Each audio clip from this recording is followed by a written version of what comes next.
믿어지지 않아요. 마음은 청년인데 몸이 전과 달라진 것이 믿어지지 않는 그 제가 오늘 좀 일찍 왔는데 어느 형제님이 성도에 오시는 게 기쁘시죠? 하고 나한테 질문했어요. 기쁘다고 대답을 하면서 제일 기쁘다고 내가 얘기를 했는데 사실입니다. 제가 여러분들 통해서 이 격려를 받는다 그럴까요? 참 마음의 기쁨을 많이 얻고 있어요. 그리고 여러분들을 많이 주님 안에 자랑하는데 제 진심이죠. 조금 전에 사회자가 디모데후서 3장의 말씀을 읽었는데 너희는 배고 확신한 일에 거하라. 그 앞에 보면 말세에 고통하는 때가 이르리니 사람이 자기를 사랑하고 너희가 이것을 알라. 말세에 고통하는 때가 이르리니 사람이 자기를 사랑하고 돈을 사랑하고 쾌락을 사랑하기를 하나님 사람보다 더하고 경건의 모양은 있지만 경건의 능력은 부인하는 자들이 이들에게도 돌아서라 하는 말씀이세요. 이게 무슨 뜻인가 하면 말세 우리 시대인데 하나님의 교회 안에 세상이 들어와 있는 거예요. 그러니까 교회인지 세상인지 그렇게 교회가 세속화된, 그래서 그걸 알려는 거죠. 그리고 우리를 보호하기 위해서 교회가 세속화가 되면 경건의 모양은 있는데 경건의 능력은 부인하면 돌아서려는 거예요. 떠나려는 거예요. 그 다음에 한 말씀이 너는 배고 확신한 일에 거하라. 그러니까 이제 말씀 때 중요한 뭐냐, 배고 확실한 거, 그 뭔지 알면 그 가운데 거하라는 거예요. 배고 확신한 일에 거하는. 자꾸 이렇게 세상이 변해가고 교회도 변해가고 사람도 변해가기 때문에 우리도 그런 영향을 받기가 쉬웠기 때문에 배고 확실한 거. 그러니까 확실하게 알고 있는 거, 이게 중요해요. 확실하게 알고 있지 않으면 흔들려요. 근데 어떤 때 확실하게 알고 있을 수가 있을까? 여러분들이 이렇게 배움을 받는데, 저를 통해서도 배움을 받고 다른 사람을 통해서도 이제 가르침을 받는데 그거 그대로 받아들이면 안 돼요. 집에 가서 다시 한번 상고해 보는 거예요. 마치 베라 사람이 대성가 사람들보다 더 신사적이어서 간절한 마음으로 말씀을 듣고, 이것이 그런가요? 날마다 성경을 상고함으로 너희 중에 믿는 자가 많이 생겼다. 그러니까 다시 검토해 보는 거예요. 그러면 내 것이 되는 거예요. 그냥 박형제가 얘기했으니까 하고 받아들이면 또 다른 사람이 딴 이야기를 하면 흔들리는 거예요.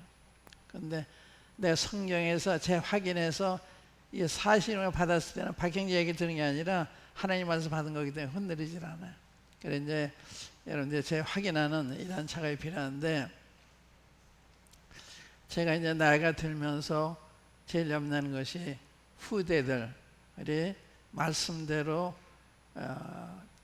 변함없이 믿을 건가, 거기에 대한 걱정이 있어서 걱정이 있었는데, 특별히 이제 그때 적그리스도 666이라는 책이 있어요.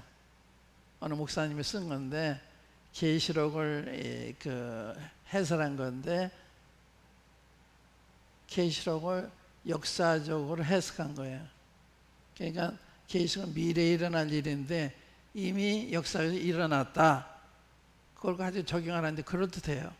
근데 제가 계시록을 모르고 있었다면 아마 미혹이 됐을 거예요. 그러니까 내가 바탕이 필요한 거예요. 바탕이 하나님 말씀 내가 알고 있어야 이게 옳다 그러다 이렇게 가려서 들을 수 있잖아요. 그걸 모르니까. 여러분들이 필요한 것은 배우고 확실한 걸 가라거나, 그럼 확실한 걸 알아야 되잖아요. 그래서 요즘 제가 뭘 얘기하고 있는가 하면, 어저께도 북부교회에서 청년들한테 얘기를 했는데 그동안 무슨 얘기 했는가 하면 하나님의 복음에 대해 확실히 알고 있어라. 또 이제 그 다음에 이제 어저께 저는 하나님의 교회에 대해서 확실하게 알고 있어라. 그다음에 이제 다음에 전할 건 이제 하나님의 예언. 이 예언에서 많이 이렇게 이단들이 생기는데 하나님의 일을 확실하게 알고 있지 않으면 흔들려요. 요즘에 신문에 보면 전문 광고로 모든 사람들, 세상 사람 내 말, 이 말을 들으라 하고 이런 광고로 성경을 가르치는 게 나오는데 얼토당토한 이야기를 하면서 진리인 것처럼 가르쳐요. 근데 성의 바탕이 없으면 그렇게 간절히 그 많은 비용을 들여서 광고까지 하면서 하니까 의미 있게 들을 수도 있어요. 상당히 위험한 시대에 우리가 살고 있거든요. 그래서 배고 확실한 거. 저는 이제 예배를 들으면서 제자들이 떡을 떼면서 무슨 생각했을까? 또 잔을 마시면서 무슨 생각했을까? 또 우리들은 무슨 생각하고 있을까? 이런 생각을 했어요. 근데 제자들이 무슨 생각했는지 모르지만 아마 무슨 뜻일까? 아마 궁금해하셨을 거예요. 이 떡은 너희는 내 몸이다. 이 잔은 내 피를 세운 선약이다 했을 때 이게 무슨 뜻일까? 궁금해했을 거예요. 그리고 몇 시간 후에 주님을 부인합니다. 주님 버리고 도망가요. 만찬하고서 주님 버리고 도망가요. 그러니까 만찬의 뜻을 잘 이해 못한 거죠. 알았다면 어떻게 주님 버리고 도망가겠어요? 우리도 마찬가지예요. 이 만찬의 의미를 정말 알았다면 왜 우리가 내일 그렇게 살까? 달라지는 거예요. 만찬에 참여할 때마다 달라져야 되는 거예요. 그런데 항상 갔다고 하는 건 문제가 있는 거죠. 그 만찬의 뜻을 모르고 그냥 형식적으로 의식적으로 참여했다. 이런 게 되는 거죠. 그 제자들이 그랬던 거나 오늘 우리들이 그러고 있는 거는 별로 차이가 없어요. 저도 마찬가지고. 그런데 그 의미를 생각할 필요가 있어요. 의미를. 주님이 몸을 주시겠다는 거예요. 우리 왜 주님 몸을 십자가에서. 그런 뜻 아니에요? 이건 너희라는 내 몸이다. 십자가에서 너희를 해서 내 몸을 제물을 바치겠다. 그런 말씀이잖아요. 너희를 위해 내 피를 흘리겠다. 그런 뜻이잖아요.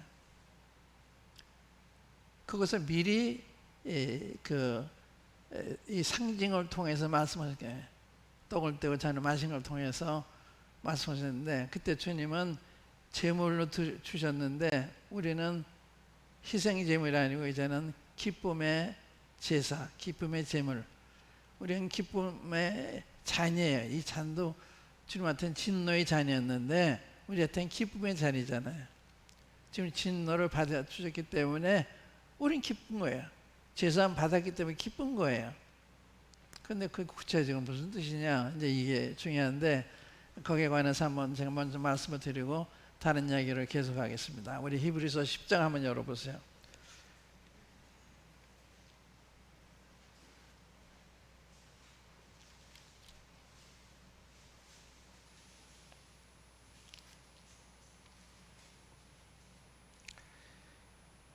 히브리서 10장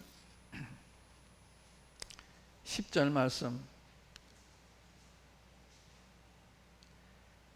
이 뜻을 쫓아 예수 그리스도의 몸을 단번에 들이심으로 말미암아 우리가 거룩함을 얻었노라. 주님 몸에 들이신 결과가 이거예요. 그 뜻을 쫓아 예수 그리스도의 몸을 단번에 들이심으로 말미암아 우리가 거룩함을 얻었다. 얻으라는 게 아니잖아요. 그래 우리 성도라 그러는 거예요. 거룩함을 얻었기 때문에 성도는 죄인의 말에 반대말이거든요. 죄인이 아니고 성도인 거예요. 우리 죄인인데 성도로 여겨주시는 거예요. 합법적으로. 거룩함을 얻었다고 그랬잖아요. 이제 이걸 아는 게 중요하죠. 그러니까 만찬 참여할 때마다 황송하고 이게 안 믿어도 사실이니까 감사할 수밖에 없는 거죠. 이게 사실이에요. 내가 못 믿어도 사실입니다. 그 다음에 그 14절 보세요. 이 뜻을 쫓아 14절에 저가 한 제물로 거룩하게 된 자들을 영원히 온전케 하셨느니라. 영원히 온전케 완전케 하셨다. 무슨 뜻이에요? 과거에는 짐승의 제물을 드리면 그 주인 죄에 대해서만 용서를 받아요. 또 한 마리 또 죄를 지면 또 제사를 드려야 돼요. 그래 자충기 자주 같은 제사를 드려야 됐는데 우리 주님은 단번에 영원한 제사를 드리신 거예요. 주님의 제물이 영원한 가치가 있기 때문에 한 번으로 족한 거예요. 그래서 이 뜻을 쫓아 여기 한 제물로 거룩하게 된 자들을 영원히 온전케 하셨다. 그러니까 여러분 나는 완전한 자라, 영원히 완전한 자라. 이게 그 만찬을 통해서 우리에게 가르쳐 주시는 거예요. 실제 난 그렇지 못한데 그러한 자로 만들어 주신 거예요. 합법적으로. 그 다음 보세요. 그 다음에 이제 15절에 보면 또 성령이 우리에게 성령이 이제 증거하시는 거예요. 증거하시되 주께서 가라사대 그날 후로는 저희와 세울 언약이 이것이라 하시고 내 법을 저희 마음에 두고 저희 생각에 기록하리라 하신 후에 이게 새 언약의 하나 일부입니다. 그걸 성령이 증거하시는 거예요. 17절에 또 저희 죄와 저희 불법을 내가 다시 기억지 아니하리라 하셨으니 이것을 사하셨은즉 다시 죄로하여 제사할 것이 없느니라. 이 두 가지. 16절에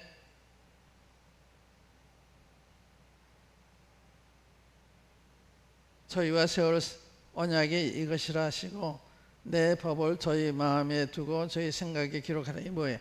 성령을 가리키는 거예요. 그러니까 그 로마서 7장에 보면은 우리가 이 얽매였던 것에 대해서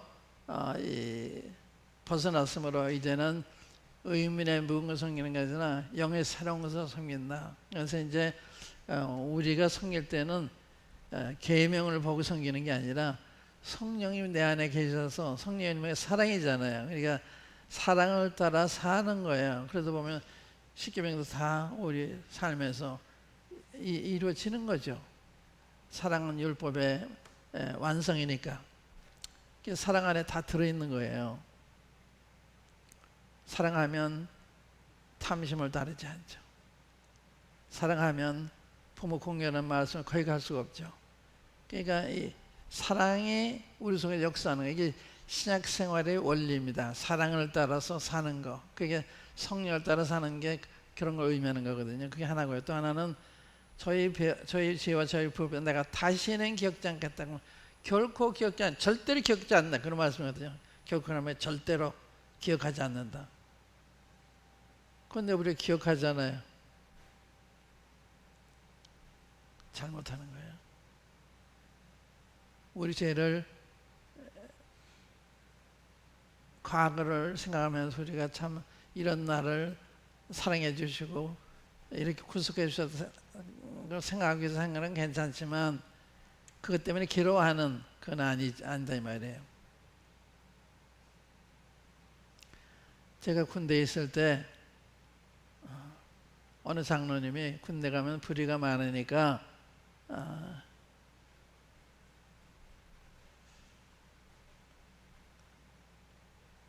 죽음을 짊어지고 가라 그랬어요. 무덤을 짊어지고 가라.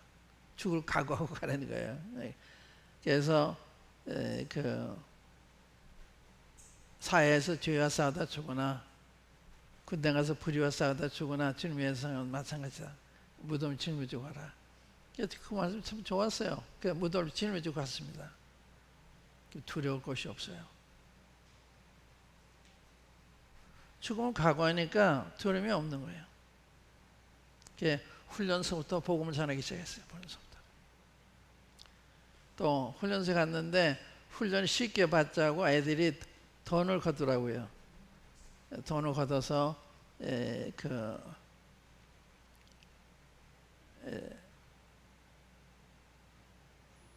중대본부에 갖다 주면 훈련을 쉽게 시킨다. 돈을 받기 시작했어. 저 앞에 돈 내라서 너 거절했습니다. 나 쭉 가 그랬으니까. 그때 그거를 향도에 뜨던 친구가 나중에 이제 헤어지면서 얘기하더라고요. 박형님이 그걸 거절하, 자기가 그러면 돈을 걷던 사람이니까. 그때 제가 굉장히 감동을 받았다. 자기는 다른 교회에 나가는데 그런 생각이 없었는데 제가 이제 그런 했으니까. 그 다음에 이제 소원수를 쓰는 게 있어요. 이제 부대를 배치가 돼서 소원수를 쓰는 날이 있는데, 소원수리 그거는 이제 비밀을 쓰는 거잖아요. 이 대대로 다 연방장에 모아놓고서 소원수를 쓰는, 이게 자기 이름 쓰는 거예요. 부대의 비리라든지 건의사항 같은 거 그거 쓰면 그 중대는 기합받아요. 보통 안 써요. 나는 썼습니다. 거기다 이름을 쓰고, 비밀을 쓴 게 아니라 이름 쓰고서 썼어요. 집합하는데 다 일어났나 저만 있었어요. 손댄 사람이 없었어요. 또 제가 이제 기성부대에 배치가 돼가지고 저녁에 모였는데 중대가 모여서 신병들은 제 관등성명을 이야기하고 노래 한마디 부르래요. 다 관등성명 대고 노래 부르는데 제 차례가 왔습니다. 제가 그랬어요. 전 노래는 잘할지 모르고요. 여러분들이 꼭 들어야 될 말씀이 있습니다. 원하시면 말씀드리겠습니다. 그러니까 놀라잖아요. 무슨 신병이 와서 여러분 들은 말씀이 있으면 얘기했다 그러니까 조용하더니 해보셔. 제 복음을 전했죠. 그렇게 이제 부대 생활을 시작을 했는데 제가 남한테 복음을 전하면서 내 마음에 기쁨이 없는 거예요. 예수님 믿으면 기쁘고 평안하고 그러지 저한테는 없는 거예요. 왜 그랬냐? 때렸든지 못 얻든지 말 전파하는데 내가 그대로 못하고 있었던 거예요. 사탄이 그걸 가지고 날 송사하는 거야. 넌 왜 주저주저하냐? 항상 전하지 않고 때렸든지 못 전하지 않고 자꾸 날 송사하는 거예요. 그러니까 내가 제대하고 와서 만찬상 앞에서 늘 회개를 했어요. 회개. 그러니까 어느 형제님이 있다가 박형제님 요즘 왜 그러냐요. 내가 뭐라고 대답했는가 하면 내가 주님 가까이 가니까 이사선저와 같이 주님 가까이 가니까 보통 사람은 죄를 생각지 않는 걸 난 죄를 생각해서 그런 것 같다 그러니까요. 그 형제가 난 그렇게 생각해서 형제가 사탄한테 낙다운 된 것 같다 그래요. 그 말이 맞는 말이었어. 사탄은 낙다운 당했다. 그런 것 같지가 않았어요. 그리고 이제 그 형제님이 기도하고 내가 기도하는데 주님이 하나님의 택하신 자들 누가 송사하려 의롭다 하시는 하나님이 누가 정죄하려 하나님이 자기 아들의 피로 통해 나를 정죄받지 않게 하셨는데 송사받지 않게 했네. 내가 송사하고 있는 거야.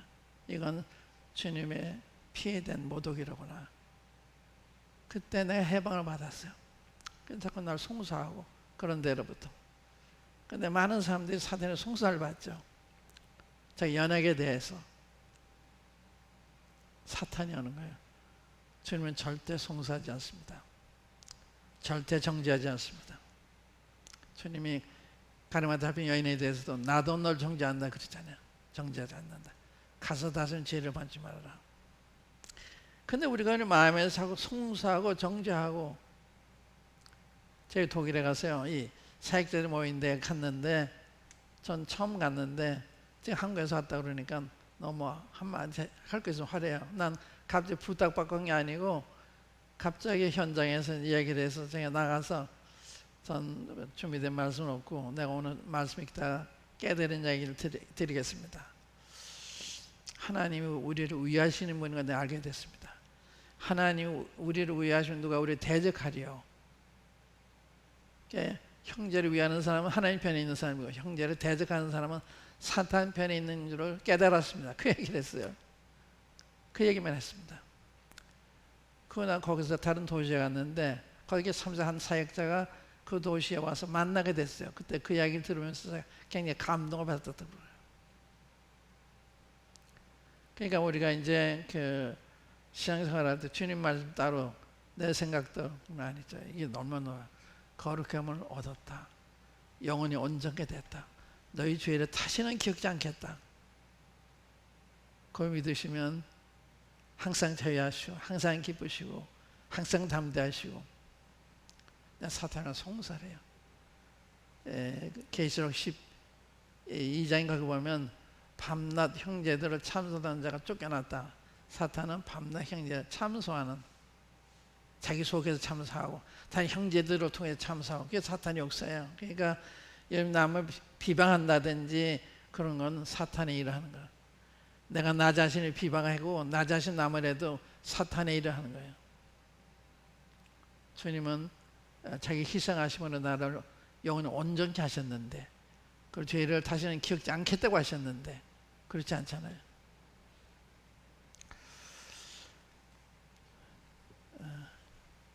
이제 그 얘기 여기서 끝내고요. 이제 제가 무슨 생각하는가 하면, 저는 여러분들 얼마나 오래 이렇게 맞이할 수 있을까?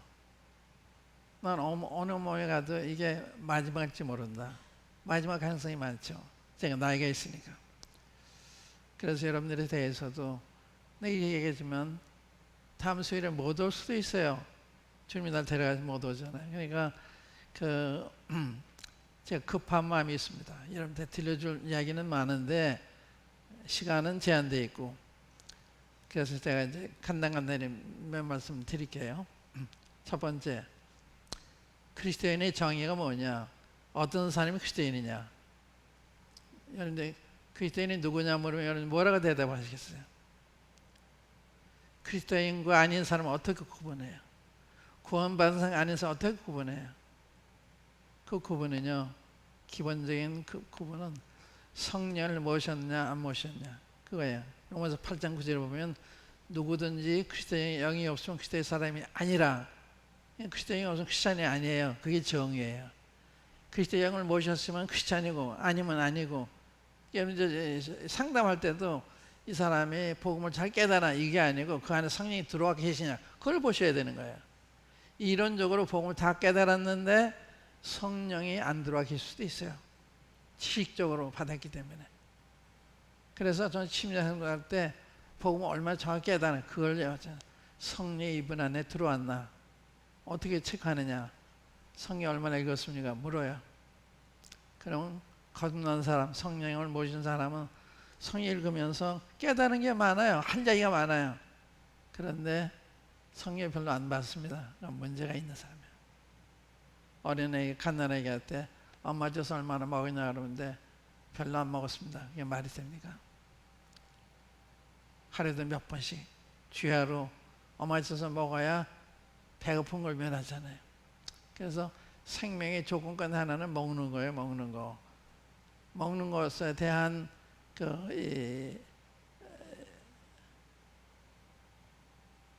갈급함, 이게 생명이 있다는 증거예요. 죽은 아이는 엄마한테 대한 갈급한 마음이 없죠. 호흡하고 움직이고 이게 살았다는 증거잖아요. 그런데 영생 얻지 않은 사람은, 성령 받지 않은 사람은 그런 게 없어요. 구원받은 안 받은 사람은 밤과 낮이 다른 거예요.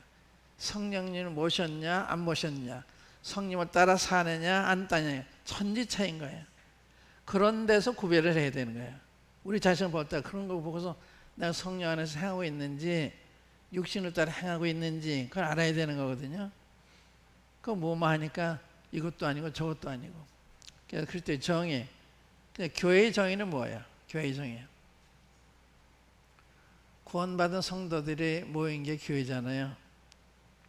고린도전서 1장 2절에 보면 고린도에 하나님의 교회 곧 그리스도의 예수 안에 거룩하여 주고 성도라 부르신 입은 자들과 이 교회, 성도들의 모임이 교회인데 그 구성원이 구원받은 사람이 아니면 교회가 아니에요. 여기 성도 교회를 붙였지만 여러분들이 구원받은 사람 아니면 교회가 아니에요. 누렇다고 금이 아니다 하는 말이 있죠. 가짜 군도 있어요. 누르예요.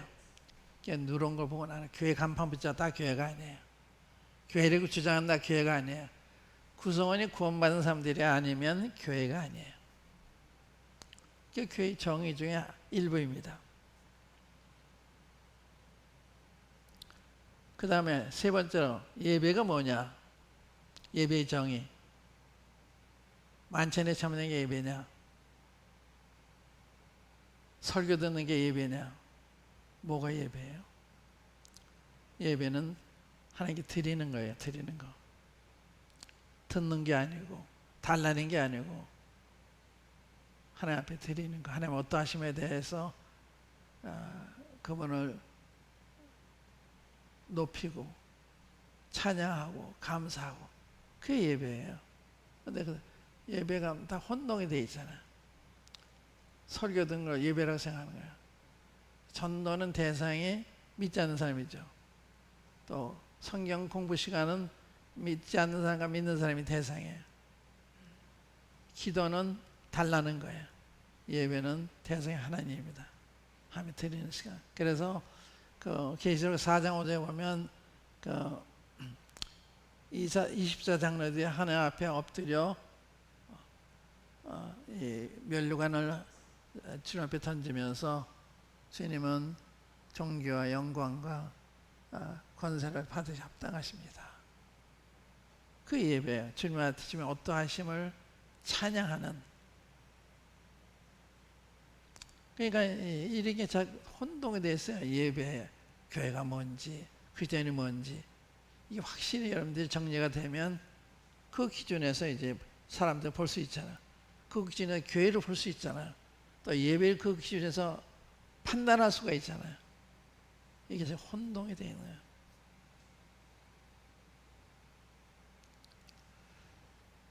그리고 이제 그 제가 하나님의 복음에 대해서 이 부부 청년들에게 얘기했다 그랬죠.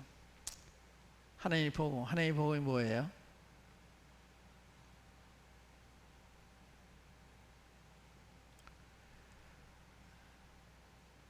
첫째, 하나님의 복음은 하나님이 우리에게 들려주는 기쁜 소식입니다. 기쁜 소식. 슬픈 소식이 아니고 우리 두렵게 하는 게 아니고 기쁜 소식. 그게 복음이에요. 복음. 복음은 영어에는 glad tidings, good news. 이게 복음이에요. 그런데 하나님께서 우리에게 주신 복음인데 사도 바울이 그랬어. 이 복음에 대해서 내가 사람에서 배운 것도 아니고 사람에서 받은 것도 아니고 우리 주 예수 의 계시로 말미암아 알게 됐다. 이 복음은 사도 바울에게 하나님 계시를 통해서 가르쳐 주신 거예요. 그러니까 사도 바울이 자는 복음이 이게 진짜 복음이죠. 사도 바울의 사상이 따로 있고 베드로의 사상이 따로 있는 게 아니라 하나님이 사도 바울을 통해서 복음이 뭐라고 가르치셨어요. 복음. 고린도전서 15장에 보면 너희가 내가 전했는 복음을 듣고 그 안에 서 있었으면 구원을 받았다. 그리스도께서 우리 죄를 위해서 죽으시고 장사지나마 되었다가 성경대로 사흘 만에 다시 살아나사. 그리스도가 복음입니다. 주님이 죽으시고 부활하신 거.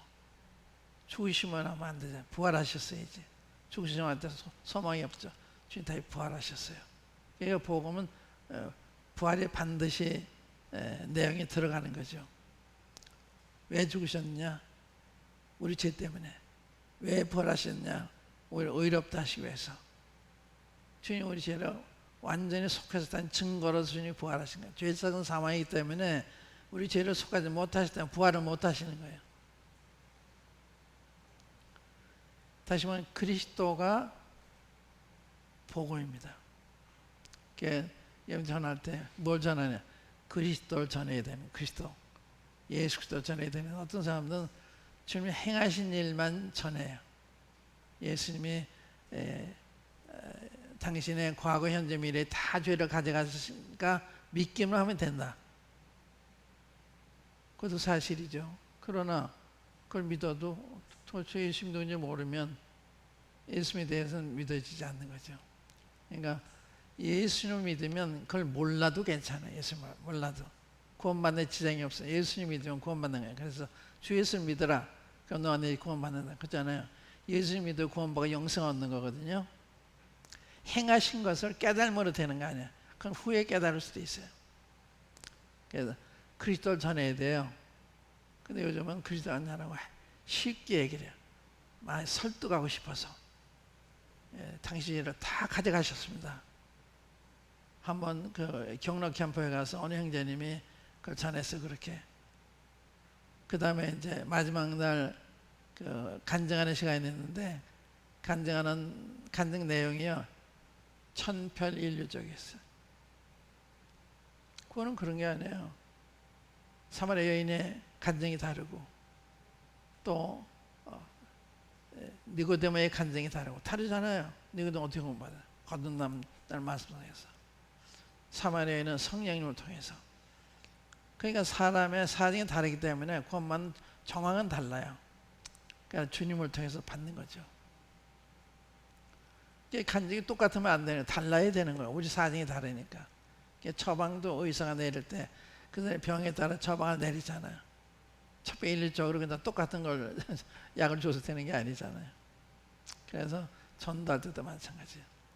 그러니까 주님을 알게 되는 어떻게 전해야 되느냐, 그것 좀 말씀드릴게요.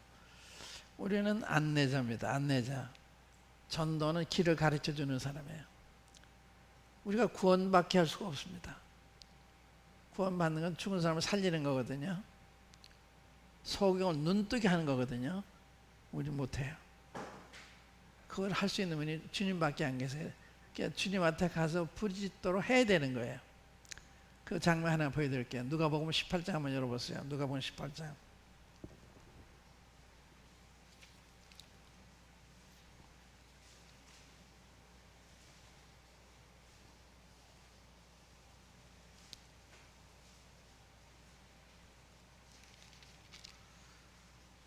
(18장) 35절부터 구원받는 장면에 좋은 그 이해가 되는데 잘 보세요. 어떻게 이 사람이 눈을 뜨는지. 여리고에 가까이 오실 때 한 소경이 길가에 앉아 구걸하다가 무리의 진함을 두고 이 무슨 일이냐고 물은데 저희가 나사렛 예수께서 지나가신다 하니 소경이 외쳐 가로되 다윗 자손 예수여 나를 불쌍히 여기소서 하거늘 앞서가는 자들이 저를 꾸짖어 잠잠하라 하되 저가 더욱 심히 소리질러 다윗의 자손이여 나를 불쌍히 여기소서 하는지라. 예수께서 머물러 서서 명하여 데려오라 하셨더니 저가 가까이 오매 물어 가라사대 내게 무엇을 해주기를 원하느냐 가로되 주여 보기를 원하나이다. 예수께서 저에게 이르시되 보아라 내 믿음이 너를 구원하였느니라 하시매 곧 보게 되어 하나님께 영광을 돌리며 예수를 쫓으니 백성이 다 이를 보고 하나님을 찬양하니라. 여기 소경하면 소경. 성의 평생 소원이 뭐겠어요? 보는 거죠, 보는 거. 그런데 소경이기 때문에 예수님이 소경의 눈을 떠준다는 소문을 들었는데도 찾아갈 길이 없는 거예요.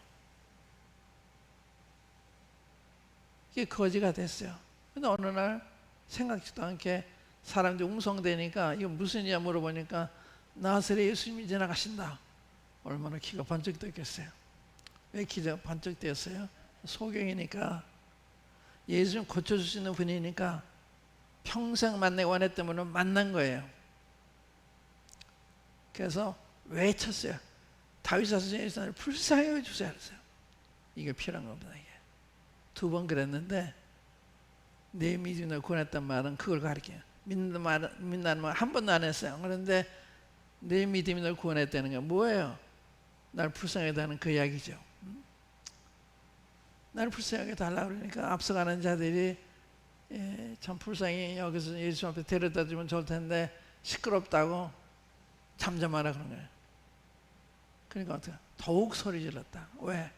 이거 놓치면 안 되니까 사람들이 뭐라든 그건 난 예수 만나야만 돼요.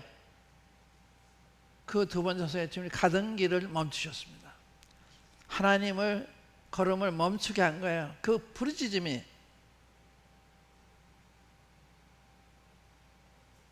그래서 예수님이 멈추셔서 데려와라 그러니까 왔어요. 내가 무엇하여 지금 원하느냐 그러니까 주여 보기 원합니다. 아주 간단하죠. 저 보기 원합니다. 그때 주님이 봐라 하니까 눈이 떠졌어요. 봐란 명령이 떨어져야 변화가 일어나는 거예요. 빛이 있으니 빛이 생기잖아요. 깨끗한 바다는 깨끗해지잖아요. 그러니까 주님 명령이 떨어지면 구원이 안 이루어지는 거예요. 그런데 우리가 설득하고 구원 받았다. 잘못 전하는 거예요. 그래서 사도 바울도 고린도전서 2장에 보면 내가 너에게 나가 하나님의 증거를 전할 때 말과 제형을 안 했다. 그렇게 안 하는 것은 너희 믿음이 사람의 지혜 있지 아니고 하나님의 능력 있게 하려고. 그래서 내가 복음을 전할 때, 하나님의 증거 전할 때 성령의 능력과 성령의 나타남과 하나님의 능력으로 전해요. 너희 믿음이 사람의 지혜 있지 아니하고 하나님의 능력에 있게 하려 했다. 그거예요. 사도 바울도 아는 게 많지만 자기 지식을 가지고 사람 설득하고 그러지 않았어요. 그래서 나는 그리스도와 그 십자가 못 박형을 알자기를 작정했다. 그게 중요한 거예요. 그걸 전할 때 성령님이 역사하시는 거예요. 주님을 증거할 때 성령이 그런 목적으로 오신 분이니까. 이게 복음을 이렇게 전해야 돼. 이렇게 복음. 이러면 역사가 많이 일어나는 거야. 이러면 그러니까 나는 이제 사람들 전도할 때 설득하고 그거보다는 성경 읽어보십시오. 요한복음 읽어보십시오. 읽을 때 예수님을 주목하고 읽어보십시오. 예수님 이름이 나올 때마다 유심히 바라보십시오. 그럼 놀라지 않을 수가 없습니다. 보통뿐이 아니니까. 하나님이시니까. 그런데 유심히 안 읽으니까 그냥 지나가는 거예요. 성도들도 마찬가지. 그냥 지나가요. 그러니까 새로움이 없는 거예요. 예수님은 눈이 밝아져야 보잖아요. 여러 번 말씀드렸는데 누가복음 24장에 보면 예수님과 대화하고 동의하면서도 예수신 줄 알지 못하거늘 그 눈이 가리워져서 눈이 가려졌으면 주님은 안 보이는 거예요. 영적으로. 성령 내 눈을 떠주실 때 눈이 밝아져 그인 줄 알아보더니 그렇잖아요. 그러니까 성령에 의해서 눈이 밝아져야 주님이 보이는 거예요. 성도들도. 그냥 못 보니까 그냥 글자로만 아는 거예요. 그게 오늘 하나님의 교회 문제입니다. 모든 성도, 모든 교회 문제예요. 주님이 이론적으로만 알고 살아계신 분들 안 아니까. 그 다음에 또 이 두 제자들이 그러잖아요. 길에서 우리가 말씀하시고 우리가 성경을 풀어주실 때 우리 속에서 마음이 뜨겁지 아니하더냐 이거예요. 성령이 길어져서 말씀을 들으면 감동이 되는 거예요. 마음이 뜨거워지는 것입니다. 그런 성경 읽기가 필요한 거예요. 제가 여러분 강조했죠. 그러면 교회 자체가 바뀌어요. 가정도 바뀌어요. 저희가 지난 금요일 날 구역회래요. 구역회는 전 1구역에서 1구역에서 이제 줌으로 하는데 로마서 7장을 공부를 했습니다. 근데 거기 보면 오라 나는 곤고한 사람이로다. 이 사망의 몸에서 누가 나를 건져내랴. 이렇게 탄식하며 절규하는 게 나와요. 왜 그랬냐? 자기를 바라보니까 나에게는 선한 것이 없다. 내가 원하는 선치 아니하고 원치 않는 악만 행한다. 그러니까 자기를 쳐다보고 자기에 대한 이야기를 한 거예요. 8장에 가면 우리를 사랑하시는 말미암아 우리가 넉넉히 이긴다. 달라요. 7장과 8장이 7장은 탄식하는 소리예요. 8장은 승리의 개가 우리를 사랑하시는 말미암아 우리 넉넉히 이긴다. 이 8장은 성령님의 장입니다. 여기 사람이 자기를 보는 게 신앙은 뭐냐? 주님을 바라보는 게 믿음이에요. 자기 바라보는 건 불신입니다. 그래서 성경이 뭐라 그랬어요? 믿음의 주여 온전케 하신 예수님을 바라보자. 그거예요. 주님 바라보면 바뀌는 거예요. 자기를 바라보면 맨날 탄식하고 가책만 받고 갈등하고 그건 신앙이 아니에요. 그래서 사탄이 자꾸 우리 자신을 보게 해요. 갈등 가운데 살도록, 가책 가운데 살도록. 주님 보면 안 되니까. 보세요. 주님이 부활하신 다음에 제자들이 오셨죠. 제자들이 주를 보고 기뻐하더라 그랬죠. 인간적으로 말하면 가책을 받아야 돼요. 주님 버린 사람들이니까. 버리고 주님 처음 만났잖아요. 그러니까 미안해하고 송구스러워 해야 되는데 기뻐했어요. 주님 보면 기쁜 거예요. 왜 그러냐? 우리의 약점보다 주님의 은혜가 크니까. 그 주님 보면서 마음이 기쁜 거예요. 그래서 기쁨은 우리가 연약해서 기쁨을 잃는 것이 아니라 주님을 바라보지 않기 때문에, 주님 바라보면 기쁨을 얻는 거예요. 너 날 왜 버렸어? 하고 나무라지 않잖아요. 주님이 그들한테 손과 피를 보이시니 제자들이 주를 보고 기뻐하더라. 거기 디도마라는 도마가 있었는데, 도마는 제자들이 주님 봤다 그러니까 난 못 믿겠다. 주님의 손에 못장을 내가 만져보고 옆구리 창시 손을 넣어보면 믿지 못하겠다 그러잖아. 강팍한 얘기를 했습니다. 근데 주님이 그걸 나물 안에 일주일 후에 다시 오셔가지고 도마 일어나와서 내 손에 못장을 보고 옆구리 창시에 네 손을 넣어봐라. 그리고 믿음 없는 자가 되지 말고 믿는 자가 되라 그러니까 손에 넣어보기도 전에 나의 주시여 내 하나님이신다 그러잖아요. 무슨 뜻이에요? 주님이 믿음이 없는 도마에 대해서도 불쌍히 주셔서 믿게 해주시잖아요. 주님이 다시 찾아오셔가지고 성광을 보이시잖아요. 그게 우리 주님이에요. 자비하신 주님, 우리의 믿음을 주시기 원하신 주님. 그게 우리 행위대로 대하신 게 아니라 자기의 우리에 대한 사랑을 따라 대하시는 이게 주님이세요. 그러니까 주를 바라보면 기쁨이 있죠. 이게 뭐가 같은가 하면 어린애기와 부모와의 관계, 아이들이 부모한테 아담아들 수도 있죠. 그러나 금방 부모의 품에서 안기잖아요. 왜? 부모의 사랑을 믿고 있으니까. 그래서 재랑 펴요. 다 잊어버리고. 그리스도인 삶이 그래야 되는 거예요. 주님의 품에서 좋아하는 주님 우리 다 대해 주시니까. 가난아이들이 오줌 싸고 똥 쌌다고 그래서 야단쳐요? 그게 안 하죠.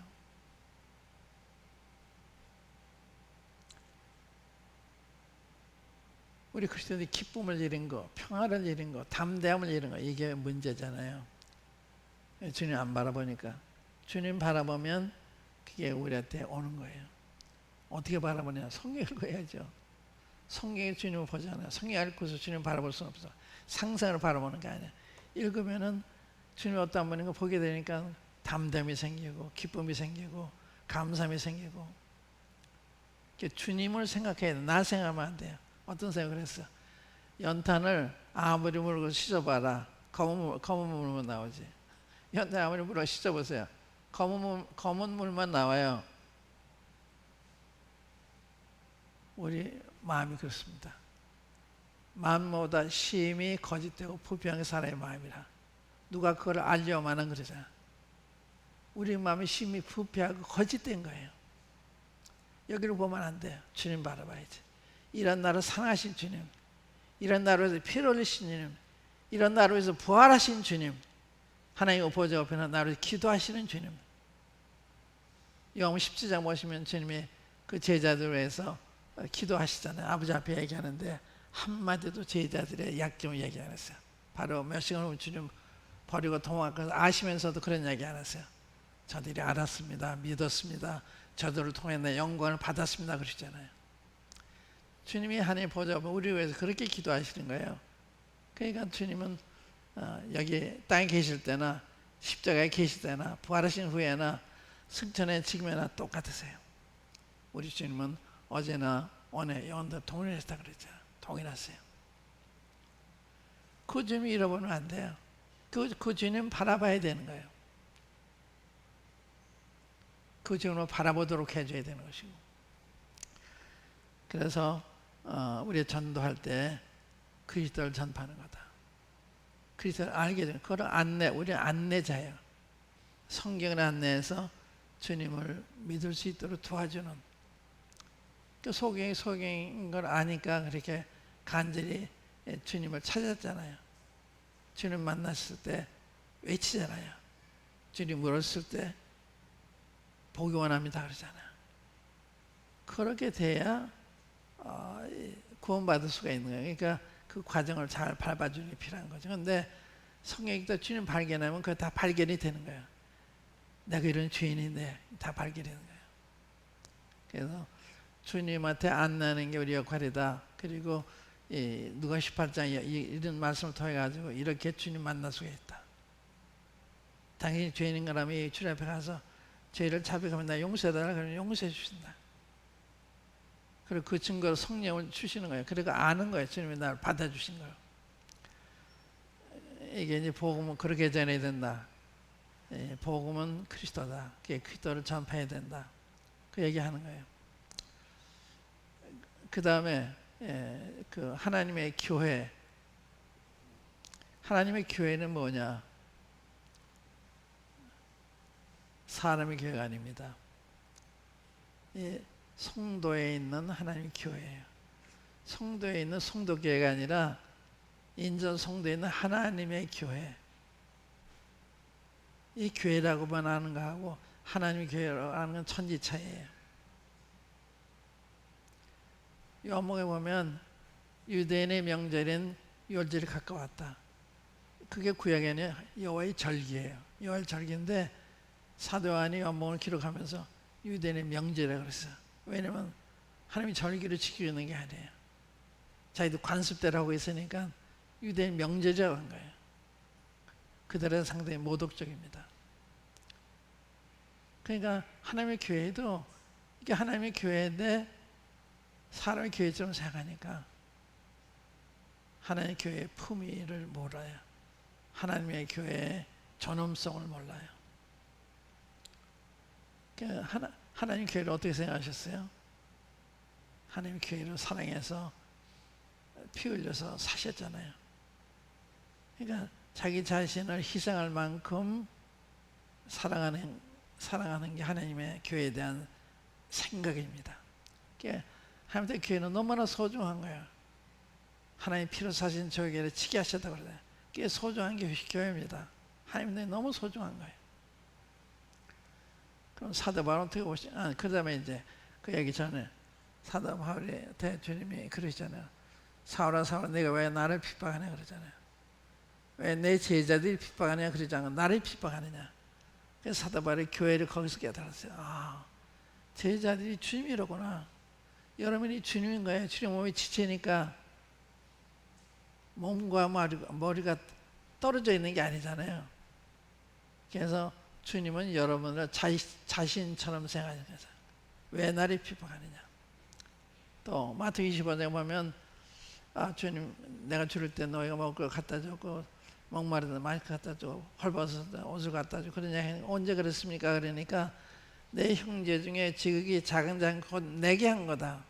주님 그렇게 보시는 거예요. 그러니까 그러한 영안이 뜨이면 성도가 보통으로 안 보이는 거죠. 주님의 지체고 주님의 자녀고 성도가 귀하게 보이고 중요하게 보이고 근데 그 영안이 가려져 가지고 그게 안 보여요. 교회도 그렇게 안 보이고 성도도 그렇게 안 보이고 교회가 하나님의 교회를 보면 교회에 대해 잘하는 게 하나님한테 잘하는 거잖아요.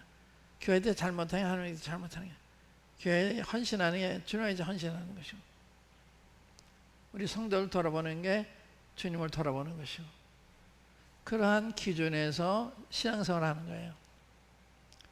형제를 위해서 목숨을 걸는 게 마땅하다. 형제를 위해서 불의를 당하는 게 낫지 않느냐. 차라리 속는 게 낫지 않느냐. 콩콩이 따지고 그런 것보다는 차라리 속아주는 차라리 자기가 손해를 보는 그게 성도의 교제예요. 콩콩이 따지고 그런 게 아니에요. 모르는 대로 이해해주고 받아주고 불쌍하게 해주고 언니가 깨닫겠지. 판단하지 말고 비방하지 말고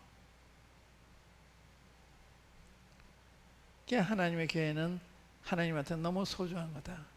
여러분이 너무 소중한 거예요. 자기 피를 흘려서 사신 여러분이 있기 때문에 너무 소중한 거예요. 또 사도 바울은 어땠냐? 사도 바울이 교회를 얼마나 사셨? 내가 그의 주의 몸된 교회로서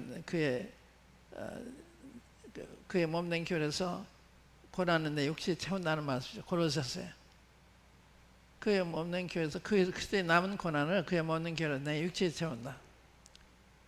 그러니까 교회를 양육하는데 소요되는 그 고난, 그 자기 육체에 채우게 되는 거예요. 구속 후엔 고난이 주님이 십자가에 다 받으셨지만 이 교회를 양육하는데 고난이 있잖아요.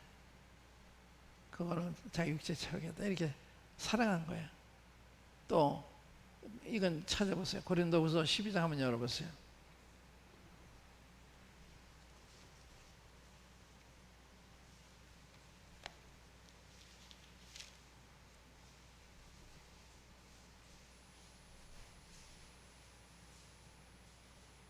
(15절) 말씀입니다.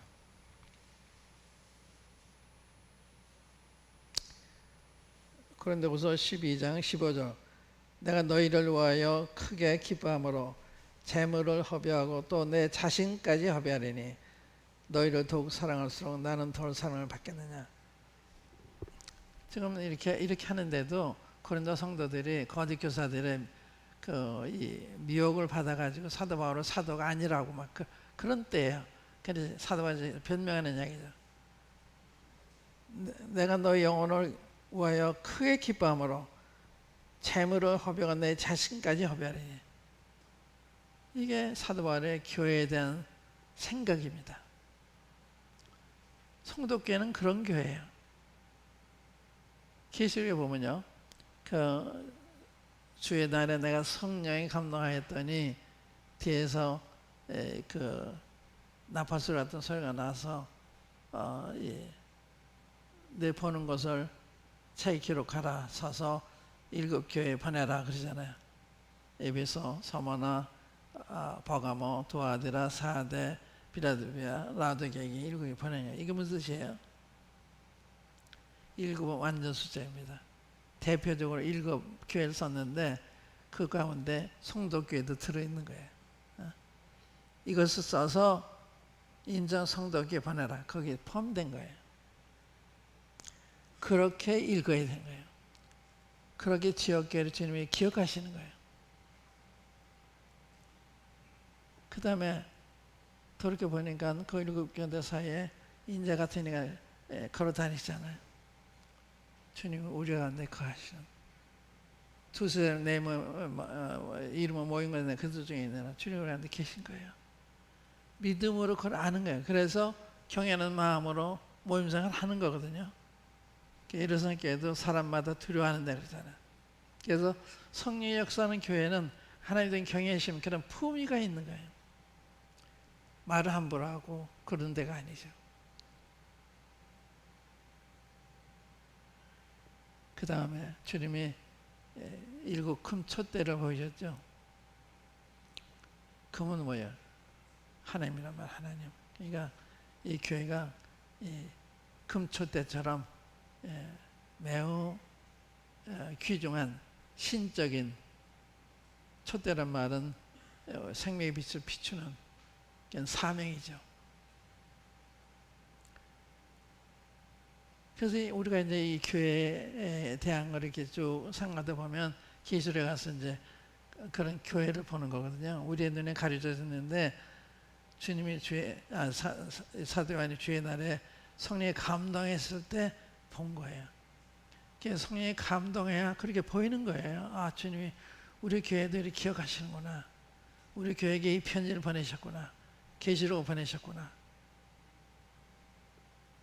또 우리를 하나님의 교회로, 귀한 교회로 보시는구나.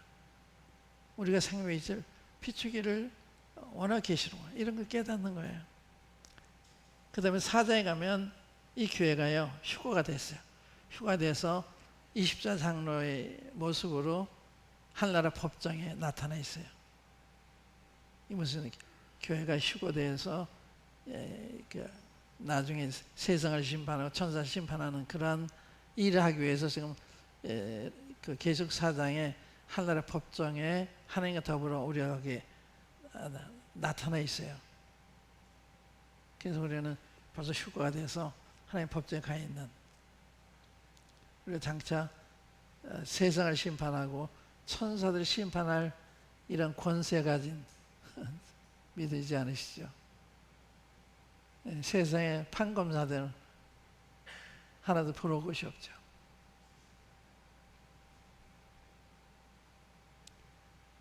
우리가 주님에서 얻은 이 지위, 권위는 대단한 거예요. 하나님이 우리의 보호자가 되시잖아요. 주님 우리 머리가 되시잖아요. 피난처가 되시잖아요. 여기다 확실한 믿음, 이러면 담대게 되는 거예요. 그 다음에 휴거된 다음에 주님이 19장에 보면 19장에 어린이 혼인잔치에 그 우리가 그 아름다운 어린양의 아내로서 이렇게 결혼식이 하는 게 나타나는데, 어린이 혼인잔치 우리는 신부로서 참여하잖아요. 그게 우리한테 결혼식이 기다리고 있는 거예요.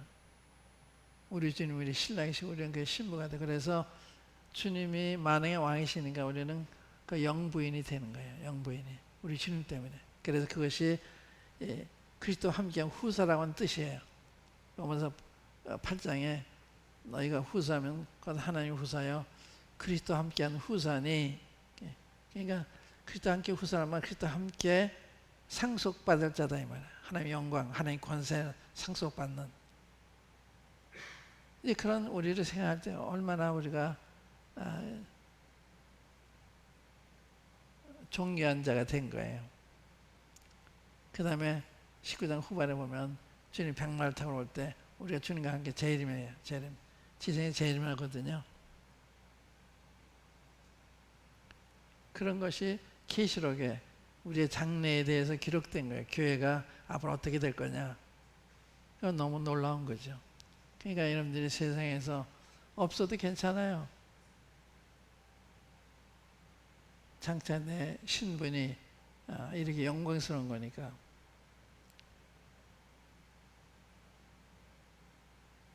이야기하고 마칠게요. 주님이 7교회를 보셨을 때 2교회를 제가는 다 책망을 받아요. 2교회는 서머나 교회하고 빌라델비아 교회인데, 서머나 교회에 대해서 주님은 내가 내 환난과 궁핍을 아느니 실상 내가 부여한 자다. 서머나 교회는 핍박을 당해서 아주 이 가난 중에 아마 굶주리고 있었을 거예요. 근데 주님 오셔서 내가 내 환난 궁핍을 안다. 실상은 내가 부자다. 주님한테 이런 평을 받는 게 필요하잖아요. 그러니까 우리가 이러한 환난과 궁핍을 당한다 하더라도 또 이것은 이제 주님 때문에 받은 거예요. 주님 때문에 핍박을 당한 환난이라는 건데, 그러니까 가난할 수밖에요. 근데 주님 오셔서 실상 내가 부유한 자다. 근데 그 3장 마지막에 나오는 그 교회는 라디오의 교회 아니야. 라디오의 교회는 그들 스스로 말하기에 우리는 부자라 부유하고 부정할 없다고 그래요. 자기가 자기 얘기하면 돼. 주님이 우리 얘기해 주시지. 주님이 여러분들에 대해서 뭐라고 말씀하시냐. 그게 중요한, 그게 참된 평가거든요. 자기가 우리 교회는 이런 교회다 이러면 안 돼. 주님이 그런 교회다 얘기를 하시지. 주님이 그 라디오 교회는 너는 너희 가난한 것과 눈먼 것과 벌거벗은 걸 알지 못한다. 그러면 내게서 안약을 사서 내 눈을 발라서 보고,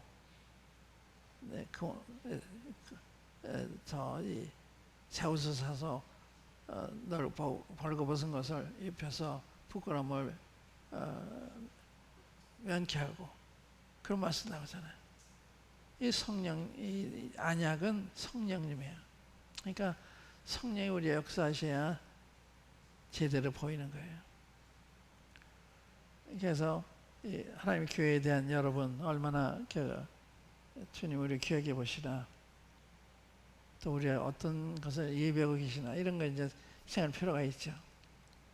하나님 예언에 대한 시간이 없기 때문에 여기까지만 하고, 나중에 기회가 있으면 그 예언을 어떻게 봐야 될 거냐, 이제 그에 대해 말씀을 드리고 싶은데 지금은 시간이 없으니까 그러게 말씀을 드리겠습니다. 그러니까 그 하나님의 복음, 하나님의 교회, 이걸 잘 생각해 보시면서 성경에서 하나님의 복음을 뭐라고 말씀하셨나. 다른 복음도 있고 다른 예수도 있고 다른 영도 있잖아요. 그러니까 성경에서 제대로 예수님 모르면 예수님 잘못 얘기하는 사람들에게 미혹될 수 있어요. 복음과 성령도 마찬가지예요. 그러니까 성경이 말하는 성령이 어떤 분이신가, 성경이 말하는 복음은 어떤 것인가, 이걸 확실히 아는 게 필요한 거예요. 기도하십시다.